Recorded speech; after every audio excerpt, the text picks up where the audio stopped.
Mujebali. My name is Kibuuka and welcome to another episode of the Ugandan Boy Talk Show.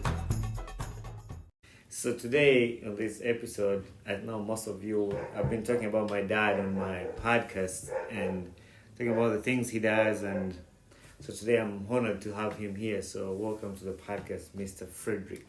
Thank you.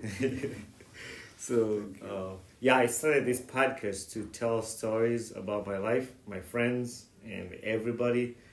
So in a way to impact other kids' lives, other youth like me, other people who get to listen to this podcast. So I'm so honored to have you here.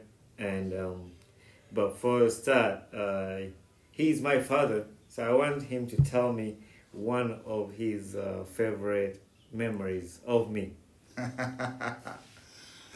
I have quite a number of them, but I think one I can quickly remember is when the teacher beat you at school and you came here. I think you misbehaved somehow, and then you reported to me that the teacher also beat you at school, and I said in Uganda, "Yaliose," which means that was good for him.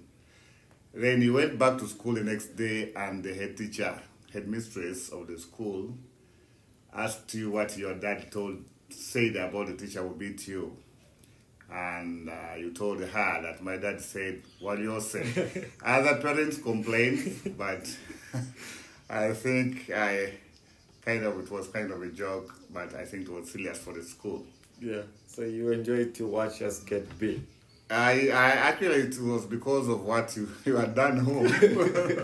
So it was like the teacher did the right thing. Yes, I think that's one of the things. Then I remember when you were still very young, I think you wanted to buy something and you took some money to go and buy it, and your mom had to come for you. No, that money is to buy. I think when you were starting school. Mm-hmm. Yeah, but there are many memories. Yeah, that's interesting. And the reason why I asked you that, just to hear from your side, because I have another episode I recorded with my mom, which she kind of gave us the background of how we were born and how life was back then. So for today's episode, I want to focus on the ministry part of it. I was blessed. I was born when you were a pastor, and you started a church, and we were born in the church. And I've been able on this trip I knew what you do ever since I was young, but I've been blessed to pay some visits to the Zion kids. I know you adopted 7 little kids, really nice, and I had fun seeing them, and also the restoration home. So those are the 2 areas that I wanted to focus on. Will you start with telling us about the daughters that you adopted? What pushed you to adopt those 7 little kids, and tell us a little bit about it? Yeah, I think I've been doing ministry most of my pastoral lifetime. By the way, I've been a pastor for 36 years. Oh. I started when I was only 18 years pastoring in Kenya. So I've been doing ministry, and like you said, I should start with Daughters of Zion. The Daughters of Zion. Actually, start with how you get the name of the Daughters of Zion. Yeah, I think we did not have a name initially until last year, when we found that we needed to have a common name. You used to call them the Zozos because Zozo was the first girl at home. So you could call them by the first girl, but then we found that we needed to have a name, a common name for all of them, which not indicate just one of the girl. But I was doing restoration, which I will talk about later, but I found myself like wanting to take care of a young girl. In Uganda, we have so many abandoned girls that are hopeless. So this time I wanted a young kid, and one of my girls, Theo, lives in outskirts of Wakiso, took me to her home, and I saw a girl in that area who could not speak, had epilepsy. She had some mental problems, and I could sympathize with her, gave her 20,000, 10,000, sometimes 2,000 each time I go there. Then the next time I went there, she was pregnant. And I wondered who could be responsible for this. This is, the girl whose saliva comes down, she's like, but then it was a man, and I did not mind that time, so I kept on giving her the 2,000 and the 5,000. And I went back again, she had given birth to a girl. I sympathized with her, and I passed. Then one time when I went there, I saw this baby with this mother who is mentally ill, whose saliva is coming down.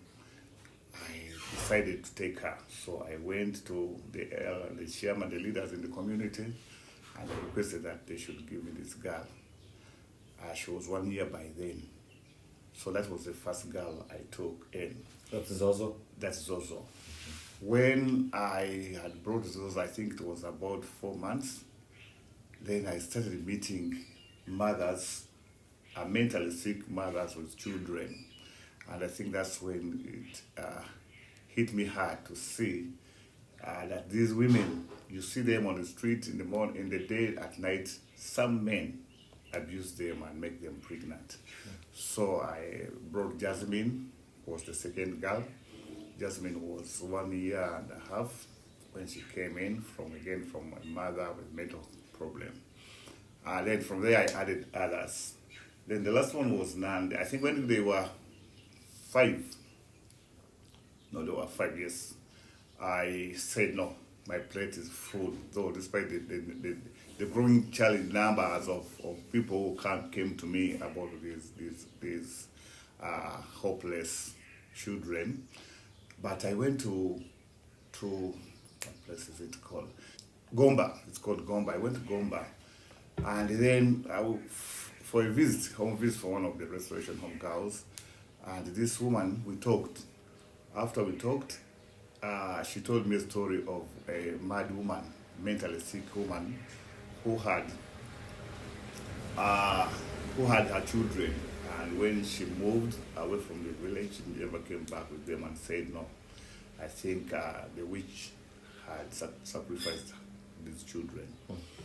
By then, somebody had told me of a girl, again a mentally sick woman in Kibuuka who had this child and she was moving around with her. So I was touched and I said, probably somebody heartless will go get this girl and hurt her. So I decided the next day to go there with Jimmy, who is a member of our church. And we found this mentally sick, actually we call them mad woman. We were moving around with this kid. We had to snatch the girl because the mother would not accept. So we snatched her with the help of the leaders in the community and brought her. She was at 1.5 years. She weighed 6 kilos. She was very tiny. We thought she's going to die on the road. She was very tiny, very weak. And I thank God because if I had not rescued her, I don't think she would survive. We brought her to the hospital, they treated her, and now it's 5 years. So did you ever go back and... Yes, of course we went back. We went back and we had to talk to this woman. One thing I found out that these mad people are not completely mad. Because we went and explained. The first time we went, we did not take the child. But when we talked to her, she understood. And then the third time we went there, we took Nandi. Nandi, of course, resisted. She could remember. But then the mother also accepted. So, despite the fact that she is mentally ill, she knows that we have her daughter. That is interesting, and it's something that touched my heart. I mean, I've known, like I've always told you, I've known what you're doing, and you've been telling me about what you're doing back here and bringing those girls. I remember seeing the pictures on Facebook, and I've always wanted to go and meet them. And yesterday when we went there, we saw them. They were happy and healthy, and I think that you're doing a good work and helping the girls in the community and giving them the future. So I pray and hope that God will continue to bless you. Now, what are some of the challenges that those girls go through, or you go through as a person, to be able to help them with what you have? First of all, I think the challenges are common challenges. The challenge like any parent would go through as he raises up children. First of all, the number is big. There are many they have to eat, they have to clothe, they have to go to school, and of course they get sick. So with the food, we share the little we have with them, and of course the school fees. We do talk to the head teachers of the schools, and I tell them the story. Some of them understand. Right now they are going to Stewart's Junior School. The head teacher knows me. He knows what I'm doing. So we negotiate and reduces the charges for the school. And then for the health care, of course, that one is non-negotiable. So I think that's where we are beaten a lot when they get sick and you don't have any money. But there's one thing I wonder. God takes care of his own. I think that's very important. They don't so much get sick. And of course, sometimes they do with some simple sicknesses. We have never got any serious sickness for any of them. They have never been that seriously sick. We know maybe it can happen, the devil is a bad devil, but at the moment we thank God that they get sick with flu, with fever, and some easily treatable sicknesses. Yes, then the food, we share what we have. The school, I said, we negotiate. So we move, but again, 7 girls, all go to school, definitely that's a hurdle. I would imagine, because now we've not even touched on the restoration home, so that's why I was focusing on these 7 girls, because there are even more other girls that are being taken care of. And the first thing that will pop up in anybody's mind is like, how do those girls eat? How do those girls go to school? Like, how do those girls? So those are some of the things that even people like in America would ask themselves, like, how does your dad able to take care of these kids? And so that's good. Like, you've mentioned some of the things, and I pray. I know you have a big heart, and like sometimes even like the country like Uganda, it's hard to. Yeah, there are some people have heard the story, and once in a while they give in the hand in. Like right now, Zozo and Jasmine have a family that comes in once in a while to give them some school fees. So there's some people you meet and they say, yes, we can share what we have with you. But then we don't have an organized sponsorship or any continuous means of support that we have. Yeah, that's where I was going to ask you about, like, if anybody out there wants to join a hand to help these girls, or to help you help those girls, what they can do. And like he has mentioned all the challenges that they go through. So if anybody out there is feeling touched to help one of the girls, or all of them, or any way that you want, there's a lot of opportunities to be a part of this and bless these children's life. I'll put in some pictures here so you can see these girls and some of the videos that they did when I went to visit there. And now, Pastor Fred, my dad, has another ministry, which is a bigger ministry too, and we wanted you to tell us about the restoration home.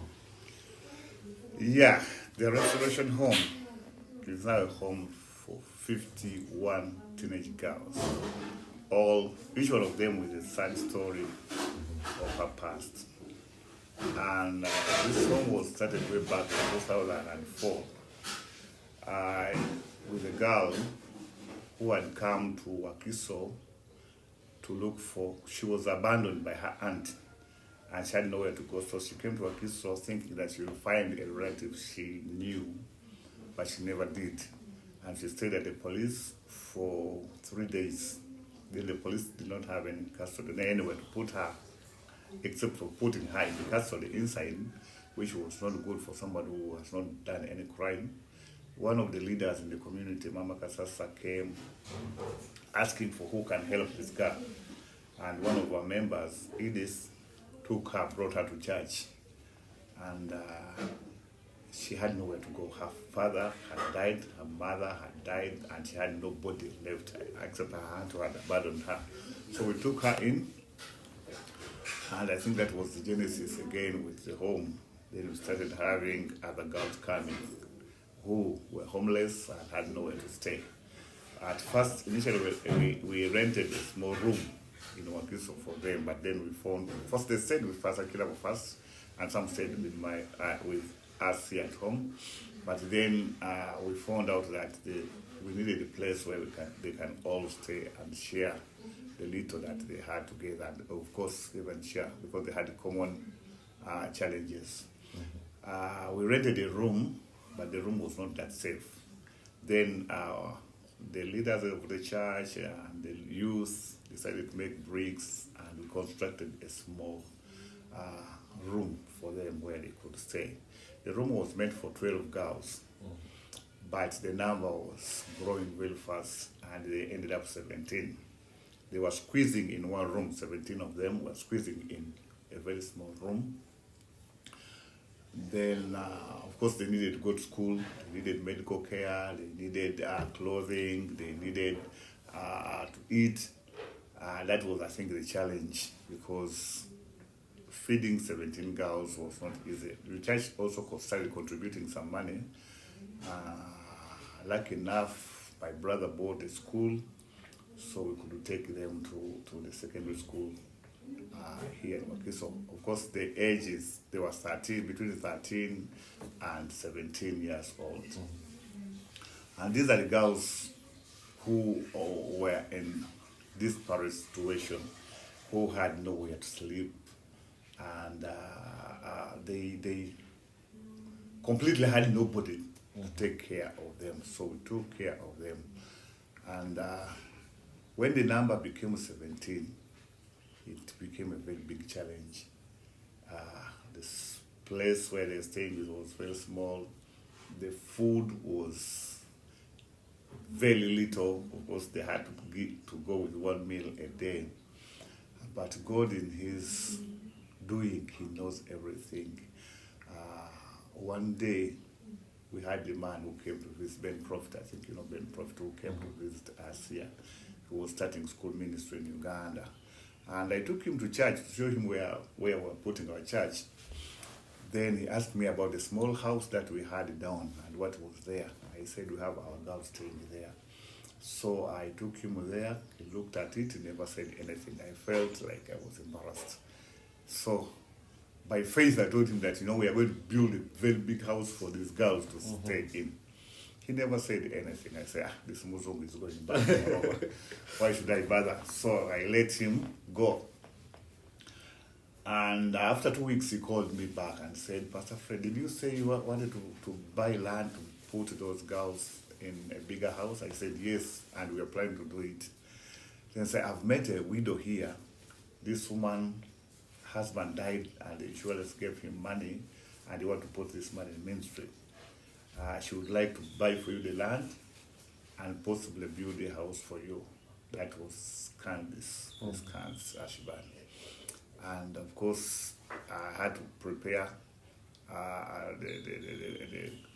First of all, I had to make the budget for the land and send it, and the money was sent. We bought the land. And the same year in November, Candice came. He looked at the girls. Of course, when she came, she had a plan of visiting so many places where she wanted to do ministry. So of course, we were starting, not organized as these other big groups. But in the end, we ended up in Ginger, in the hotel. She called me. I had given up, actually, I had given up completely that we'll never get this support. But she called me that night and said, Pastor Fred, I've moved around Uganda, went also to Masindi, I've moved around Uganda, and I've decided I'm going to work with you.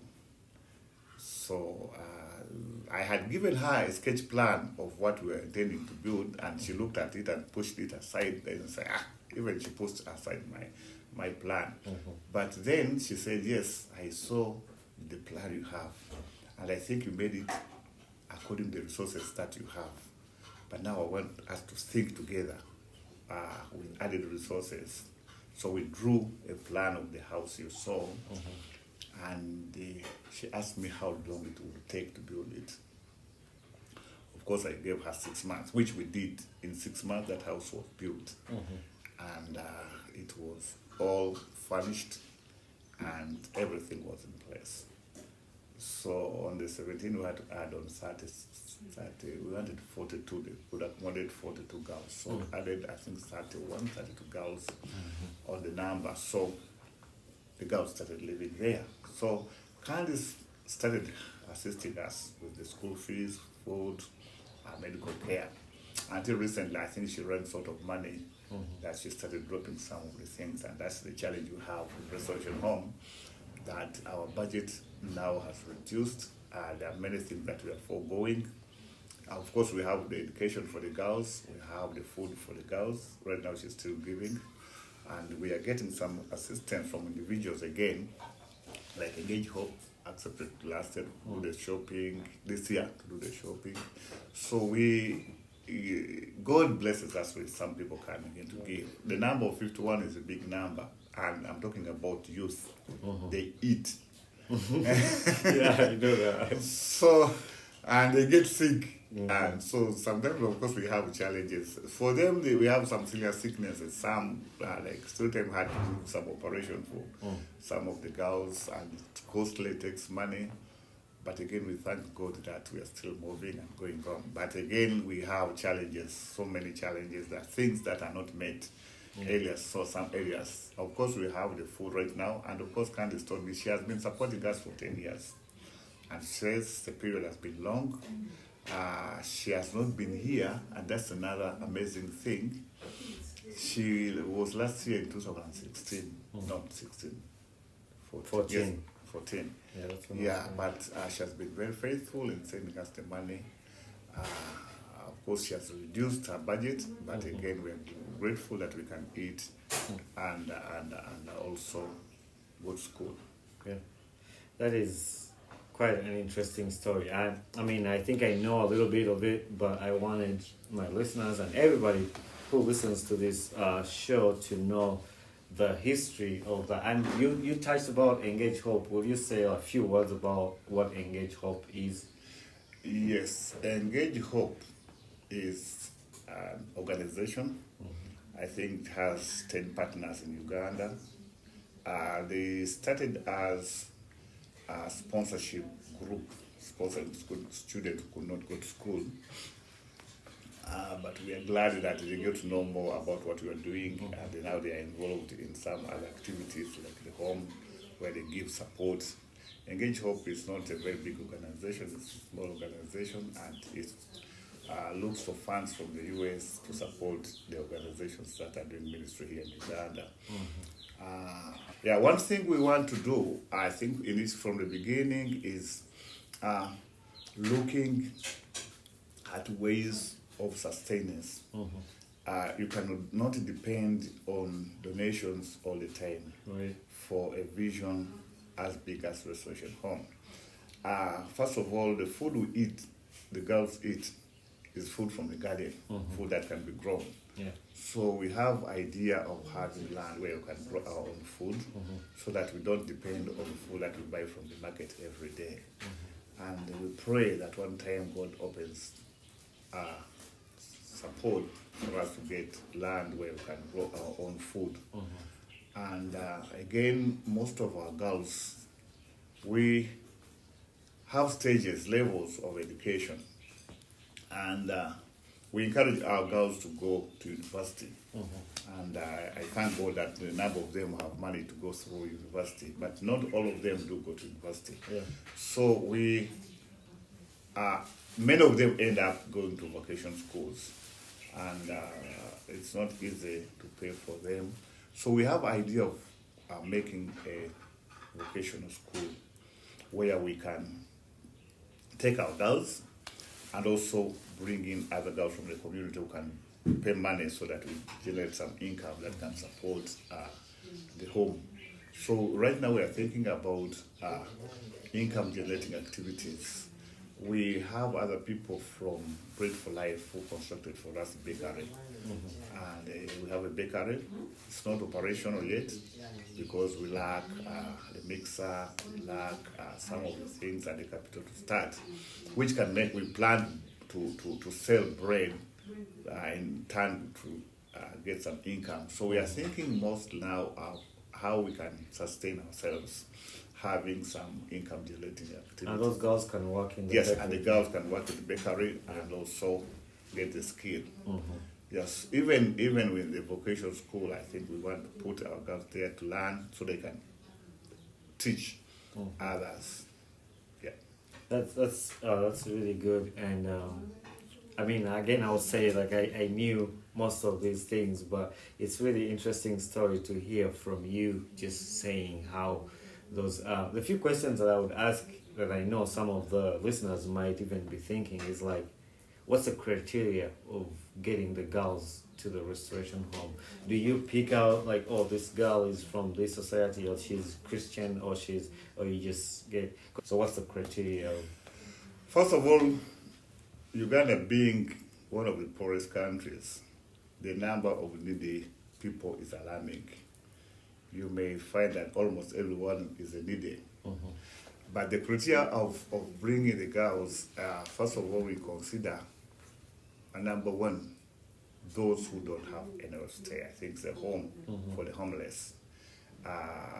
We look for the those in crisis, the girls who don't have anywhere to stay.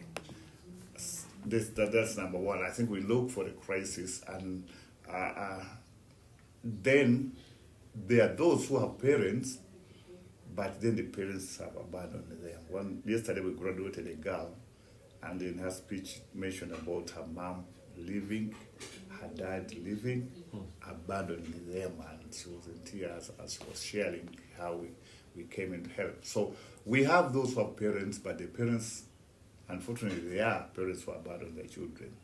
Then some of them take them to marriage at early age of 13, age of 12.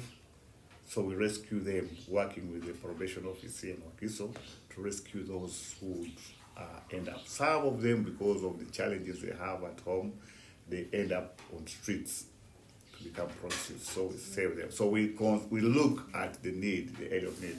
First of all, those who completely don't have anywhere to stay. Secondly, those who would end up in a situation which is even worse than where they are. That's number one. Of course, they have to be between the age of 12 to 16 as we enroll. But they stay in the home as long as they can stay. But they have to be between 12 years because we don't have so many people who can help the young ones. The daughters of Zion, for them, they are just any age. And actually, the young age at birth or 1 year when we enroll them. But these ones have to be between the age of 12 and 16. So even if you don't have anywhere to stay and you are 16 or 17, we don't enroll you. At least we consider you someone who was a little bit grown up. We don't discriminate on a religious basis. We bring in any religion, anybody, any tribe. Actually, we extend to all Uganda. We have girls from Arua, the northwest, West Nile actually. We have girls from eastern Uganda, we have girls from southern Uganda, western Uganda, all over Uganda. And because of what we're doing, we want to accommodate the whole Uganda so that all areas are accommodated. I'll talk about it as I wind up, what our goals are when we bring in these girls. But I was saying, as we enroll them, we teach them what we have, the God we know. We are not Muslims, so we are not going to talk about Muhammad. We are Christians, and we teach them about Jesus Christ when they come to us. But as we enroll them, we don't consider where they come from, what's their background. We consider the needs that they have. So we just look at the need, and we teach them the God we know. So that's made known. And we don't adopt them. The daughters of Zion, are my children and they have my name. The restoration home, we don't adopt, but we take the parental right. So we agree with whoever has a parent, when they have a parent or next of kin, we have come to understanding that we're taking on the parental right. So it becomes our responsibility and right. What they remain with is the right of having these children. I mean, like when they die or if they have a serious damage on their life, then we can take them back. But as long as they are with us, we take the full responsibility of the parental right. Yeah. Teaching them, feeding them, educating them, clothing them, giving them medical care, all is our responsibility. So what you just said a minute ago that you're gonna talk about? Yeah, the goals. Yeah. Why do we do what we do? Of course, one of the things we basically need to do is rescuing these girls so that they can reclaim their future, so that they can live an overcoming Christian life and be responsible in their communities and go back and become a difference in the communities where they come from. So our goal is to make them women of virtue, women that people will look at and say, yes, I want to be like this girl. And also the girls that will change and transform their communities. That's what we put into them, that one day when they go back, they will not only have change, but they'll change their families, change their communities, and also have wonderful homes of their own. Yeah, and I believe the current director of the restoration home was once a girl in the restoration home, and we have an interview with her that you'll get to listen to a little bit. But I've seen girls transform, come to the restoration home as young girls, and then they grow. And I was so blessed that I got an opportunity to go and speak. I think about like career day, like how you do career days in school, where you have somebody to come to school and talk about a career or motivate. And I was honored to be at the restoration home and speak to those girls and encourage them about their careers. So, and is there anything else that I haven't asked you about that you'd want to say on here? I think we have talked about almost everything. Like you said, many right now we have the results where we have successful stories about some of the girls. Just like you mentioned about our director, was once one of the girls, was one of the pioneers of the home, and she's right now serving with the girls. By the way, she went through school to university, and when she did her university, she got a first class. And the university wanted to retain her, but she said, I want to take this opportunity to help other girls in my church and also the girls in the restoration home. So she decided to leave that good job that was offered at the university, and she came to join us. That's the definition of paying it forward. Yes. Like somebody was helped, and here she's in a position to help other people and take that chance on to help other girls in the community. So I want to thank you for allowing God to use you, open your heart, open your house. Because I know in most of my stories that I talk about, and people know, even in our home when I was a little boy, we had kids that lived here who were not my siblings, but they were brought in so they can have a shelter or they can have some of the things that we had. So that's a good example to set for us as your kids. And it's been a blessing to us, as I tell people about my journey in the US, that you didn't have to send me even a single penny for my education, but God used the people in the States to bless me through what you have done for other people in Uganda. So I want to thank you for that. And before I let you go, I have a question that I ask everybody I host on this show, a podcast. I ask them, what gets you excited about life? I think what gets me excited is success. Mm-hmm. And I think I define success as setting goals or targets and accomplish them. And I think what makes me excited is that I have been successful in sense of setting my goals and accomplishing them. I think I've accomplished much of my life goals. And sometimes I look behind, I look back into my life, and I say, yes, I think I have accomplished much of my goals and the targets that I set for myself. So I think I get excited when I look at things, the goals and the targets that I've set and have accomplished them. I know one of those goals would be like seeing those girls smiling and happy, and Exactly. that's something I can think of when you explain that. Even me, like if I see somebody who was in need and they have a time to smile, to be happy, that makes my whole life. So I want to thank you again, Pastor Fredrick Kaddu. And I'm gonna have in the description I'll put the website of the restoration home, the contacts of Pastor Fred, and if there is anything or any way you want to support the restoration home or through any organization like we talked about, you can support them through any way that you can. So below in the description we'll have those contacts, and if there's anything you want, you can also contact me on my social media. So I want to thank you very much and be blessed. Hey there, I am Bunny Kibuuka, the host of the Ugandan Boy Talk Show. Thanks for watching my video, and don't forget to hit subscribe and share with a friend. Tune in every Saturday at 9 a.m. Eastern Time for a new episode about my podcast. And for more information about this podcast, follow me on my Instagram page, talk_show_256.